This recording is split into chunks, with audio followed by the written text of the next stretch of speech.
All right, for more on this, we're joined by Nate Lerner. He's a grassroots director of Build the Wave, a Democrat volunteer organization.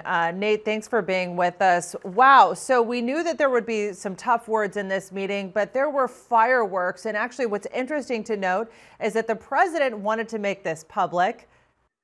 Pelosi and Schumer did not.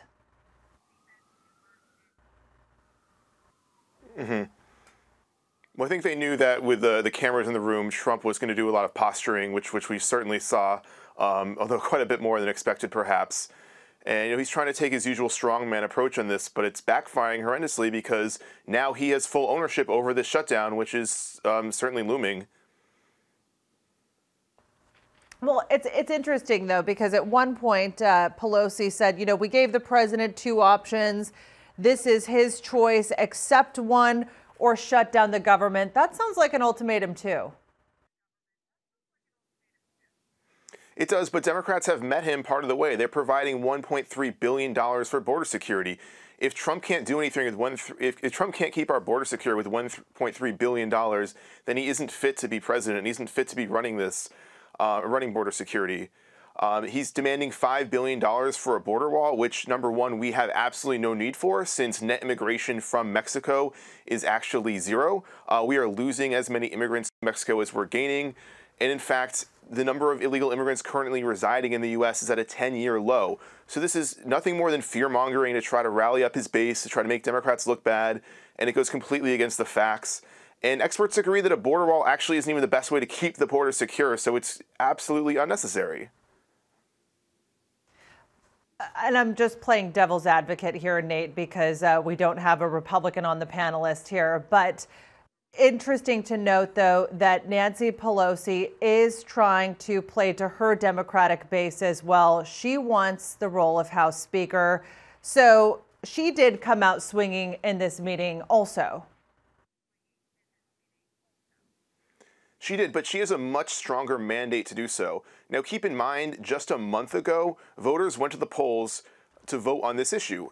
Republicans very much ran on a platform of immigration, on building a wall, on keeping immigrants out. And guess what? Voters said they don't care. They care much more about health care, about the economy, about infrastructure, and about a better quality of life for Americans in general. And that doesn't mean wasting money on a wall that we don't need. So Democrats have the mandate here. Republicans do not. They lost the election when they ran on immigration. Interesting to note, too, Nate, that the meeting actually quickly devolved into some personal attacks between Chuck Schumer and the president, kind of rehashing the election and the states that Trump won. I guess, what does this say? What level of optimism do you have going into the beginning of the year when we're going to have a divided Congress, that these two parties are going to be able to work together on issues, not just immigration, but many other issues that the government's working on?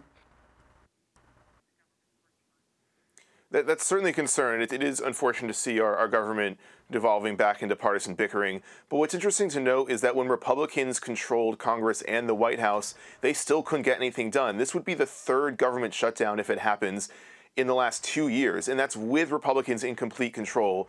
So now the only difference is you have Democrats in there to hold the president accountable and hopefully get a bit more done because they'll actually work across the aisle with Republicans. The question is now if Trump will join them and help make that possible. So far, we haven't seen a lot. He hasn't been willing to meet Democrats halfway. That's how politics works. You cooperate to get things done and better our country. But that's clearly not a priority for him. He's much more interested in scoring petty political points. And now we need to see if Republicans in the Senate and the House will be joining him or if they want to actually get things done. Quickly before we go, do you think that they're going to avoid a partial government shutdown here?